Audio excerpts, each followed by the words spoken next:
nih Pak, ini untuk memenuhi tugas pendidikan guru penggerak Bandul 3.1 mengenai pengambilan keputusan sebagai pemimpin pembelajaran. Ada beberapa hal yang mau saya tanyakan sama Bapak. Bapak sebagai kepala sekolah, bagaimana Bapak dapat mengidentifikasi kasus-kasus yang merupakan dilema etika atau rujukan moral? Terima kasih ya. Jadi pertanyaan pertama ini tentang dilema etika.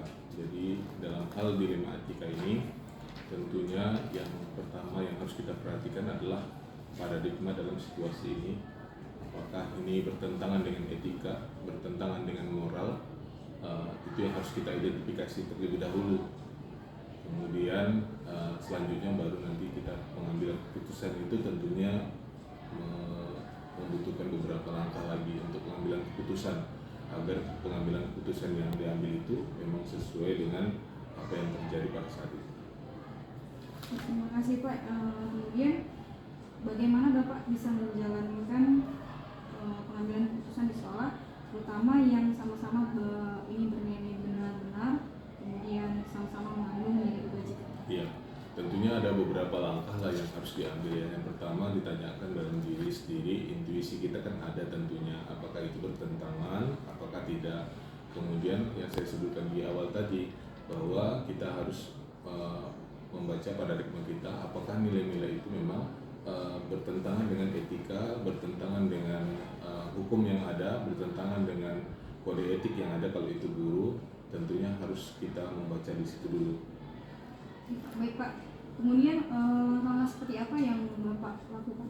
Ya, langkah-langkahnya tentunya ada beberapa langkah. Yang pertama tadi tentunya membaca situasi dulu, kemudian ya tanyakan dalam diri kita sendiri apakah memang benar ini situasinya memang dilema etika.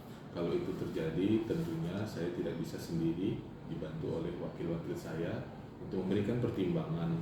Begitu juga dengan guru-guru yang lain, mungkin kalau itu terjadi pada guru, ada MGMP di dalamnya, juga saya minta pendapat sehingga apa yang diputuskan itu memang sudah terpikirkan di awal gitu. Dampaknya seperti apa, kita kan juga belum tahu apakah keputusan yang kita ambil ini nanti akan menjadi viral terdokumentasi kan gitu ya, sehingga harus memang betul-betul kita pikirkan sebelum kita melaksanakan keputusan. Ya Pak, terima kasih Pak. Berikutnya adalah ini hal apa yang selama ini Bapak anggap efektif dalam pengambilan keputusan pada kasus-kasus tersebut Pak? Iya, jadi pada kasus-kasus yang ada di sekolah itu ya tentunya terdiri dari dua ya. Yang pertama dalam pemimpin pembelajaran ini, yang pertama tentunya siswa, kemudian yang kedua adalah guru yang menjalankan tugasnya. Maka dilema-dilema etika itu pasti akan datang dihadapkan pada situasi ini pada kepala sekolah. Maka langkah yang harus diambil adalah itu tadi, sebelum kita memutuskan maka harus membaca dulu dalam hati kita apakah itu memang betul-betul pelanggaran, sejauh mana pelanggarannya, kemudian dampak buruknya seperti apa. Kalau seandainya itu memang etika moral, tentunya akan ada yang tersakiti, seperti apa tersakitinya. Maka dengan membaca situasi itu, langkah kedua adalah berdiskusi dengan kawan-kawan, baik dia wakil ataupun yang lainnya. Kemudian kita mengambil keputusan itu memang betul-betul matang dan harus memikirkan terlebih dahulu. Mudah-mudahan kita bertanya dalam hati, keputusan yang mau kita ambil itu apakah memang udah kreatif, apakah ada yang cara-cara lain yang lebih kreatif lagi yang tidak terpikirkan sebelumnya. Itu harus kita pikirkan, baru kita melaksanakan keputusan berdasarkan pandangan-pandangan yang sudah kita tanyakan ke dalam hati kita. Oke Pak, mengenai tantangannya Pak dalam pengambilan keputusan ini ada nggak tantangannya? Iya, tantangannya yang harus kita pikirkan yang pertama adalah ketika kita mengambilkan keputusan itu, tentunya bisa jadi keputusan yang kita ambil itu akan terdokumentasi dan juga bisa viral. Itu yang harus kita pikirkan. Yang kedua, dampaknya bagaimana ketika kita melaksanakan keputusan kepada seseorang.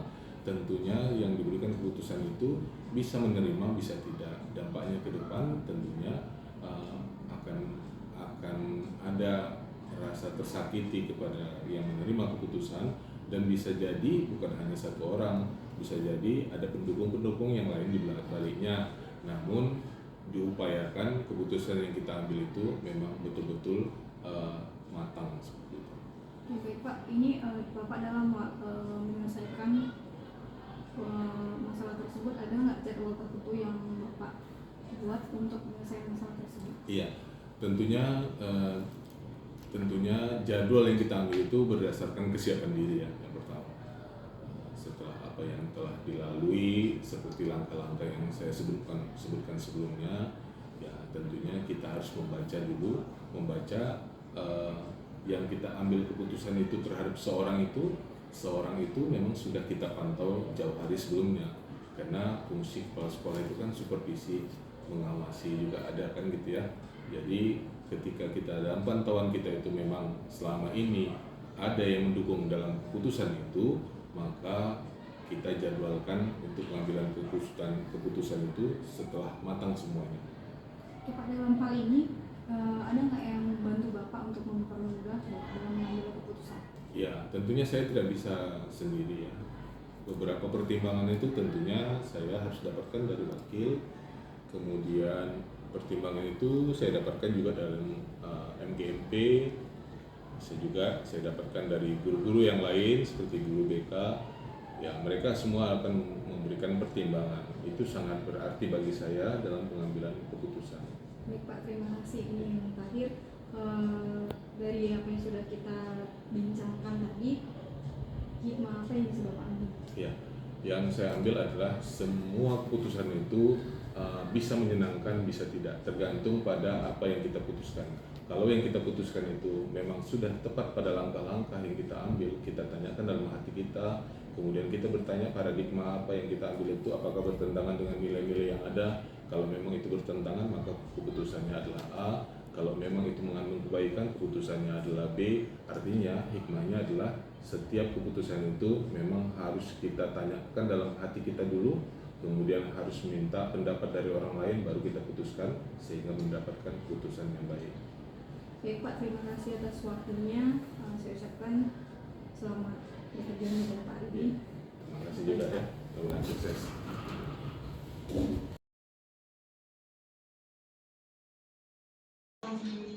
Pagi Bu Jija, sehat Bu Jija? Alhamdulillah sehat. Bapak sehat? Alhamdulillah sehat. Ini tadi saya mengganggu Bapak.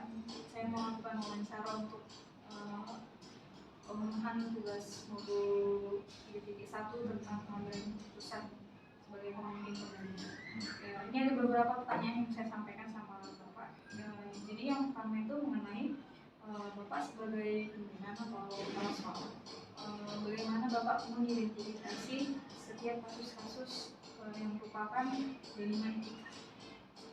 Dalam hal identifikasi untuk kasus yang berkaitan dengan dilema etika, tentunya yang pertama sekali kita harus berbicara tentang data untuk mengidentifikasinya. Contohnya misalnya yang berkaitan dengan kedisiplinan siswa dan kedisiplinan guru juga, karena kalau kita tidak memiliki data, kita tidak bisa mengidentifikasinya dan kita tidak bisa mengambil keputusan itu dengan tepat.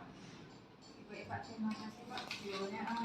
Kemudian Pak, dalam menjalankan pengambilan keputusan di sekolah ini Pak, terutama untuk kasus-kasus yang ada dua kepentingan bersalah atau sama-sama mengandung nilai kebajikan, bagaimana Pak? Ya tentunya dalam hal pengambilan keputusan yang berkaitan dengan benar salah dan di dalamnya juga berkaitan dengan nilai kebajikan, tentunya saya melihat perspektifnya itu dari segi humanity dan juga dari segi dampaknya. Terima kasih Pak. Kemudian Pak, ini langkah-langkahnya seperti apa ya Bapak? Langkah-langkah di dalam mengambil keputusan yang berkaitan dengan dilema etika, yang pertama sekali yaitu saya observasi dulu kasusnya itu seperti apa, dan saya menanyakan kasus tersebut dengan guru BK dan juga bagian kesiswaan, case-nya itu seperti apa dan tingkat kesalahannya itu seperti apa. Lalu setelah itu saya berembuk untuk mengambil suatu keputusan. Dan tentunya di dalam keputusan itu kita juga harus mempertimbangkan nilai kebajikan. Oke Pak, terima kasih Pak. Kemudian ini hal-hal apa yang Bapak anggap efektif dalam pengambilan keputusan tersebut? Hal yang paling efektif tentunya dalam mengambil suatu keputusan adalah dia keputusan itu tidak merugikan sebelah pihak. Artinya keputusan tersebut memang harus kita tolak ukurnya itu adalah keputusan yang kedua belah pihak menerima dengan baik. Tadi ini ya Pak. Kemudian yang berikutnya adalah ini apakah akan menjadi tantangan Bapak dalam pengambilan keputusan? Tentunya tantangan yang ketika mengambil suatu keputusan, tantangannya adalah yaitu konsistensi. Pasti ketika kita dalam membuat suatu peraturan atau membuat suatu SOP yang berkaitan dengan kebijakan sekolah atau tertib sekolah, pasti ada hal yang namanya konsistensi. Ketika kita tidak konsistensi di dalam suatu pelaksanaannya, maka itu akan menjadi suatu tantangan bagi kita. Tentunya tantangan itu akan kita hadapi dari siswanya, dari gurunya, dan juga dari wali murid. Bisa jadi dari pihak eksternal lainnya, LSM dan segala macam. Karena pasti mereka akan melihat ketika kita membuat suatu peraturan, ketika peraturan itu tidak konsisten, kita menjalankannya, mereka akan melihat itu ada celah untuk mereka menjatuhkan kepada kita. Padahal di dalamnya kita juga harus melihat unsur kemanusiaan di dalam mengambil suatu keputusan. Intinya konsistensi ya Pak. Iya. Kemudian Pak, dalam Bapak menyelesaikan masalah tersebut, ada nggak jadwal tertentu? Kalau case-nya itu yang berat, saya akan menjadwalkan untuk memanggil pihak-pihak tertentu yang berkaitan dengan kasus tersebut. Tetapi kalau misalnya kasusnya tersebut terjadi di depan mata kita, maka ya di saat itu juga kita selesaikan. Jadi tergantung kasusnya ya Pak? Iya. Baru dijadwalkan di hari. Oke Pak, berikutnya ini kira-kira di dalam Bapak menyelesaikan masalah tersebut, ada nggak pihak-pihak yang membantu Bapak? Ya. Tentunya pihak yang membantu yang terdekat yaitu tentunya BK dan kesiswaan. Dalam hal ini berkaitan dengan kedisiplinan, baik itu kedisiplinan siswanya maupun kedisiplinan daripada guru-gurunya. Terima kasih ya Pak. Ini yang terakhir nih Pak. Yang terakhir ini kira-kira akan menjadi pembelajaran bagi Bapak atau hikmah yang bisa Bapak ambil dari percakapan kita hari ini?